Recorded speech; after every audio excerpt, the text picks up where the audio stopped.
Assalamualaikum warahmatullahi wabarakatuh. Bersama lagi kembali dengan kami channel Henry Sanak Pulau. Nih kita berada lagi di kebun nilamnya Bang Jahar. Di kebun tumpang sari ada tanaman cengkeh, ada tanaman kelapa. Seperti sebulan yang lalu kita review pasca panen tanaman nilam. Jadi kalau kita hitung saat ini pasca panen tanaman nilam berusia 1 bulan. Nah itu waduk Paya Senara program Pak Jokowi. Nah, jadi ini saat ini kita berada mungkin bagi teman-teman yang baru bergabung, baru melihat video ini kita berada di Kampung Blanggarut, Kampung Jurung Blanggarut, Kampung Paya Senara, Kecamatan Sukamakmur, Sabang Aceh. Tuh di depan saya waduk, pemandangan madu luar biasa. Nah, inilah kondisi kebunnya, kebun cengkeh, pinang, kelapa. Jadi ditumpang sari dengan tanaman nilam. Sebulan yang lalu sudah dilakukan pemanenan, tapi tidak semua dilakukan pemanenan karena sebagian juga akan dipersiapkan untuk bibit lanjutan. Jadi kita lihat kondisinya, ini kita cek pasca sebulan setelah panen. Nah, inilah dia kondisi tanaman nilamnya.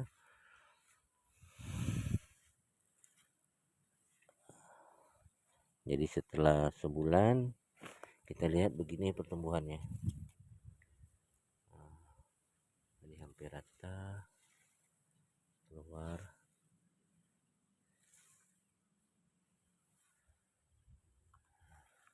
Ini coba kita lihat di sini.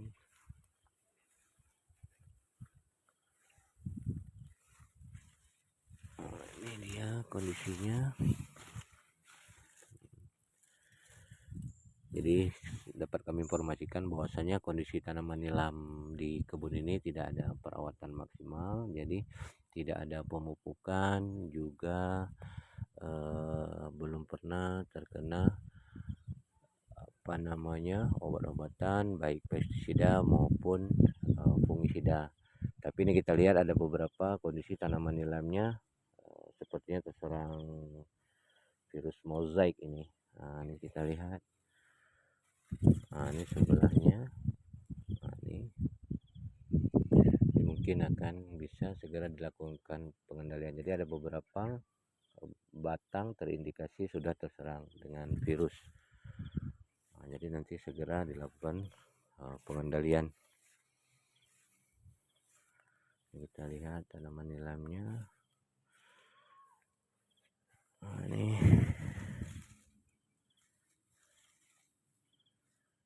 alhamdulillah masih terkendali. Ini di bawah tanaman ini batang melinjo. Nah, ini kalau yang nggak ada tahu batang melinjo seperti apa, inilah kondisi batang melinjo. Jadi mungkin dapat kami informasikan bahwasanya di Sabang ini umumnya banyak petani yang menanam tanaman cengkeh.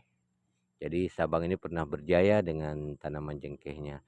Jadi kalau kita lihat kondisi Sabang identik dengan daerah Sulawesi yang sebagaimana kita tahu itu produksi cengkeh dari Sulawesi itu sangat-sangat luar biasa. Jadi kondisi lahannya mungkin ada kemirip-miripan karena kondisi di Sabang ini sangat bagus, sangat luar biasa tanaman cengkehnya. Jadi tidak salah kalau memang tanaman nilam di Sabang Aceh ini juga tumbuh sangat subur dan bagus. Coba kita ke depan lagi.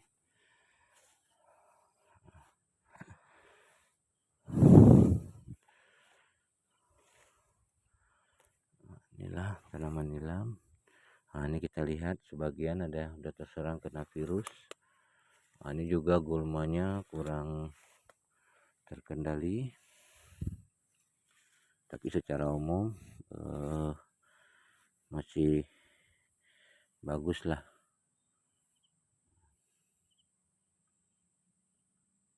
Jadi, kita informasikan bahwasanya hasil minyak, untuk nilam Bang Jahar itu, sekitar jadi dalam ketel kita di Sabang ini masih kecil-kecil, jadi kebetulan di tempat penyulingan minyaknya, tanaman nilam disuling di tempat Bang Jahar itu sekali naik itu sekitar kapasitas ketel 30 kilogram. Jadi, eee, nilam dinaikkan sekitar 27 kilo, jadi rata-rata menghasilkan, minyak nilam itu sekitar 7, 8 on, sudah bagus.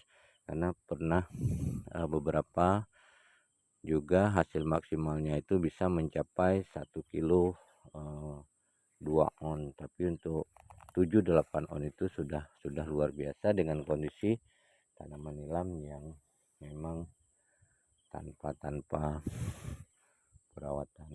Nah, ini kita lihat ada beberapa yang belum dipotong, memang persiapkan untuk benih bibit lanjutan. Mungkin karena ada rencana pengembangan lebih lanjut.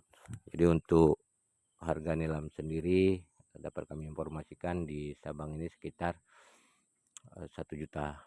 Jadi di Banda Aceh sendiri bervariasi dari 1 juta sampai dengan tertinggi 1.200.000 rupiah. Itu yang kami dapat info. Apakah karena tanaman harga nilam ini adalah dalam hitungan hari juga dia seperti apa namanya, kami tidak tahu di mana kendala dan masalahnya. Yang kita tahu bahwasanya kualitas minyak kita ini sangat-sangat luar biasa, sangat dibutuhkan di Eropa, terutama Perancis. Nah, tapi kenapa harganya bisa apa namanya itu, seperti ada, mungkin bahasa awamnya seperti ada permainan lah di seperti itu. Jadi kita juga nggak ngerti kenapa. Mudah-mudahan harga minyak nilam kita ini bisa cepat kembali stabil di harga ya minimal harga 2 jutaan lah, seperti itu. Juga harapan kita dari ARC, Atsiri Research Center, sebagai pemerhati sekaligus apa namanya ini peneliti sekaligus pusat center tanaman nilam di Aceh, pengembangan minyak atsiri nilam Aceh.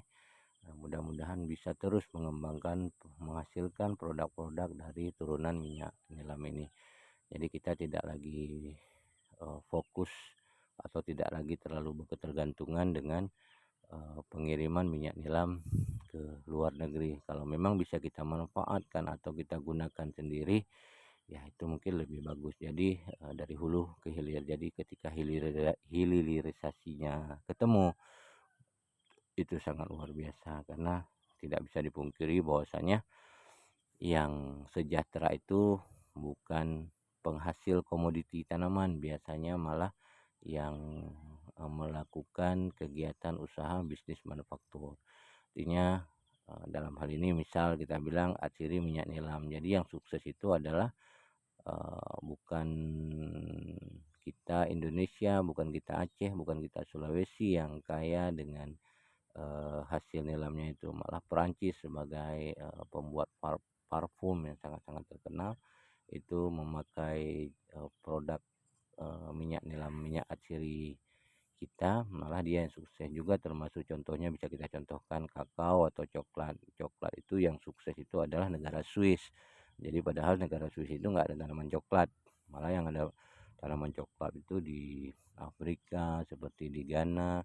Indonesia juga pengekspor coklat kakao yang luar biasa, tapi yang sukses itu adalah si pengguna manfaat itu. Yang mudah-mudahan inilah yang kita harapkan, minyak atsiri nilam Aceh ini bisa mencapai hilirisasi yang benar-benar masak, benar-benar matang, terkemas dengan rapi.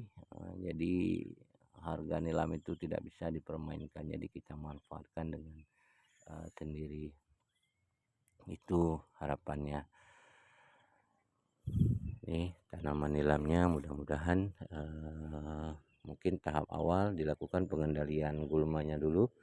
Dilakukan pengendalian gulmanya dulu, baru kita lakukan pengendalian serangan jamur yang rata-rata kita lihat ini terserang dengan jamur. Jadi inilah kondisi Sabang, Aceh memang luar biasa. Jadi memang tidak bisa dipungkiri bahwasanya di daerah-daerah yang kondisi tanahnya tumbuh subur, baik itu tanaman cengkeh, baik itu tanaman pala, itu untuk nilam itu sangat-sangat cocok sekali, karena memang sama-sama kalau kita pikir logikanya adalah cengkeh, atsiri, pala juga tanaman yang menghasilkan atsiri juga dengan nilam. Jadi ada seperti ada unsur atau unsur hara tanah yang tersedia di wilayah-wilayah yang hidup tanaman cengkeh, tanaman pala, dan tanaman nilamnya. Artinya kalau kita lihat tanaman nilam di mana saja hidup di seluruh Indonesia, tapi kualitas minyak yang dihasilkan itu sangat-sangat berbeda. Inilah mudah-mudahan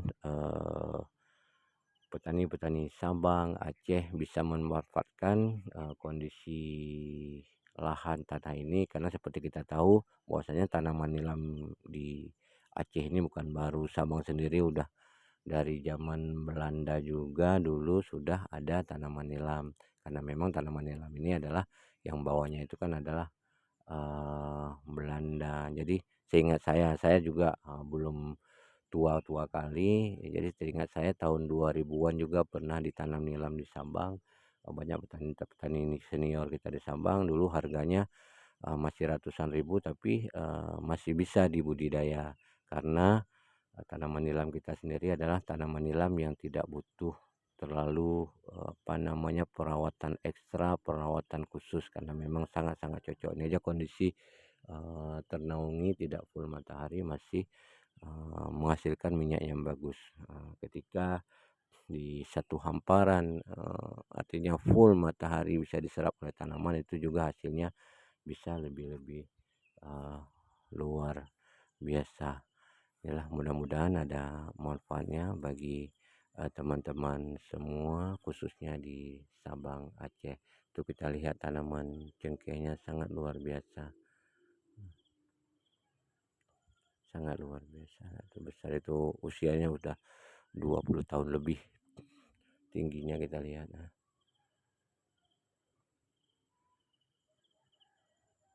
Luar biasa, mudah-mudahan benar-benar ada manfaatnya. Salam kami anak pulau Sabang Aceh 0 km Indonesia. Assalamualaikum warahmatullahi wabarakatuh.